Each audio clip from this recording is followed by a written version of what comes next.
O Felipe Neto disse que devemos esquecer a Bíblia e ficarmos só com Jesus. Ele chama o Velho Testamento de ultrapassado e sem sentido. Acusa os cristãos de selecionar textos para atacar relacionamentos gays e ignorar textos piores. E deixa a entender que a Bíblia é contra os gays, mas Jesus não. Pode mais ter espaço pra isso aí de ser aceito na sociedade, né? Se lembre que Jesus não gastou uma gota de saliva pra falar sobre gays, diga-se de passagem. Uma gota de saliva. Jesus falou sobre tudo, mano. Jesus falou sobre um monte de pecados. Ele curou doenças. Ele falou sobre a prostituta, ele falou sobre o ladrão, ele falou sobre assassino, ele falou sobre o divórcio, ele falou sobre uma carambada de coisa. Quando o assunto foi gay, não tem nada. Nada. Ele não perdeu o tempo dele. Nem tocou, mas nem roçou no assunto. Então por que não segue Jesus, mano? Segue Jesus. Jesus era um cara muito maneiro, velho. Muito sinistro. Jesus foi o maior pensador que já existiu. A filosofia que ele deixou pra gente de mão beijada ali é uma das coisas mais lindas, espetaculares. Você não precisa ser cristão, você não precisa acreditar na divindade de Jesus pra entender o que ele tá falando ali, o quanto ele era genial.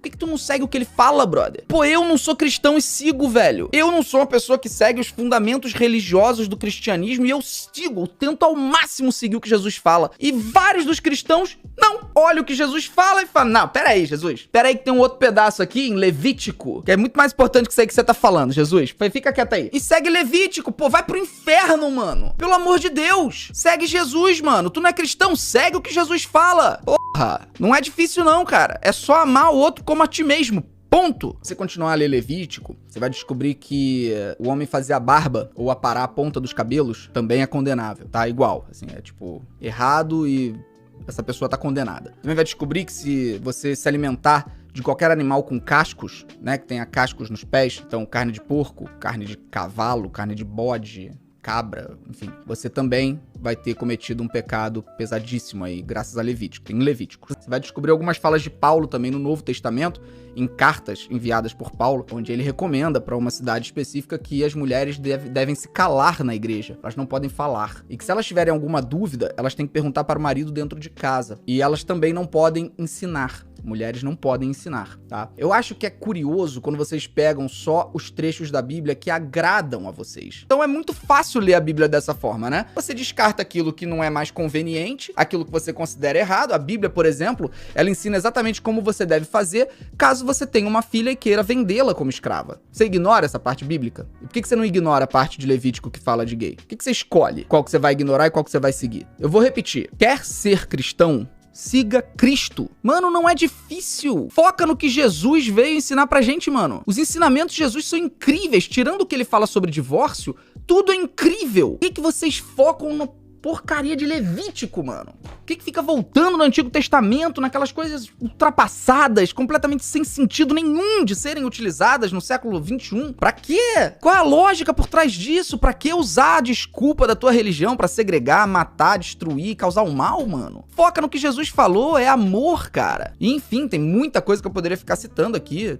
dos tempos bíblicos que hoje em dia você fala, não, isso aí eu não sigo porque é desatualizado. Pois é, a parte de gay da Bíblia é desatualizada, é óbvio. Então, faça o que Jesus falou sobre os gays. Nada. Para tentar defender o homossexualismo, Felipe Neto fez uma interpretação cheia de heresias. Ele fez toda uma interpretação com a intenção única de dizer que Jesus não condena o homossexualismo. Então vamos agora entender trecho a trecho tudo o que ele falou, mas agora com a interpretação correta da palavra de Deus. Se lembre que Jesus não gastou uma gota de saliva pra falar sobre gays, diga-se de passagem. Quando o assunto foi gay, não tem nada. Nada. Ele não perdeu o tempo dele. Nem tocou, mas nem roçou no assunto. Então por que não segue Jesus, mano? Aqui ele deixa a entender que Jesus não era contra a união de pessoas do mesmo sexo, mas ele se esquece de que Jesus já era Deus antes mesmo da sua encarnação. Ou seja, o mesmo Deus que matou os sodomitas no Velho Testamento é o mesmo Deus do Novo Testamento. E em Mateus fica claro isso. E tu, Cafarnaum, que te ergues até ao céu, serás abatida até ao inferno. Porque, se em Sodoma tivessem sido feitos os prodígios que em ti se operaram,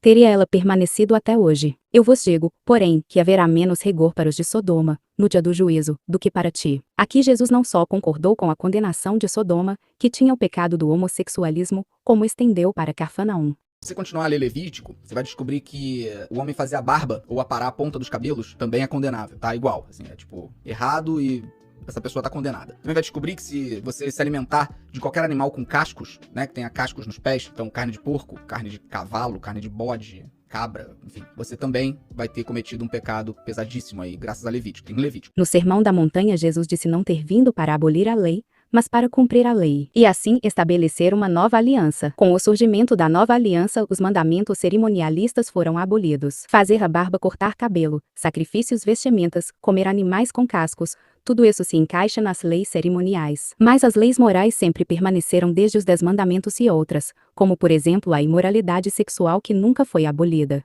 Você vai descobrir algumas falas de Paulo também no Novo Testamento, em cartas enviadas por Paulo, onde ele recomenda para uma cidade específica que as mulheres devem se calar na igreja, elas não podem falar. E que se elas tiverem alguma dúvida, elas têm que perguntar para o marido dentro de casa. E elas também não podem ensinar. Mulheres não podem ensinar. Paulo está proibindo as mulheres de falar? Claro que não. Em Coríntios 11:4-5 a gente vê que existiam profetisas na igreja e a gente vê também que as mulheres podiam orar na igreja em público, ao usar o véu. Isso mostra que Paulo não estava querendo silenciar as mulheres de tudo, mas o silêncio aqui é o mesmo de 1 Timóteo, onde as mulheres são proibidas de exercerem ensinos públicos sobre os homens. Então o texto está falando do juízo autoritativo das profecias. As mulheres podiam profetizar, mas as mulheres não podiam julgar as profecias da comunidade e dar a negativa sobre elas, então por isso, elas tinham que questionar aos seus maridos em casa. Para você se aprofundar melhor sobre esse tema, eu vou deixar um vídeo no final deste vídeo, sobre mulheres pastoras. O erro também está em dizer que foi Paulo quem disse isto ou aquilo. Mas na verdade todo o texto bíblico só é bíblico porque tudo é inspirado de Deus, e não a opinião de quem escreveu. Porventura saiu dentre vós a palavra de Deus, ou veio ela somente para vós? Se alguém cuida ser profeta ou espiritual, reconheça que as coisas que vos escrevo são mandamentos do Senhor.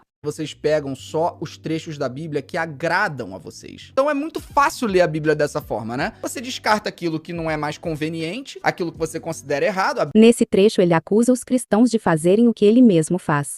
Os ensinamentos de Jesus são incríveis, tirando o que ele fala sobre divórcio. E depois fala o óbvio. Eu vou repetir. Quer ser cristão? Siga Cristo.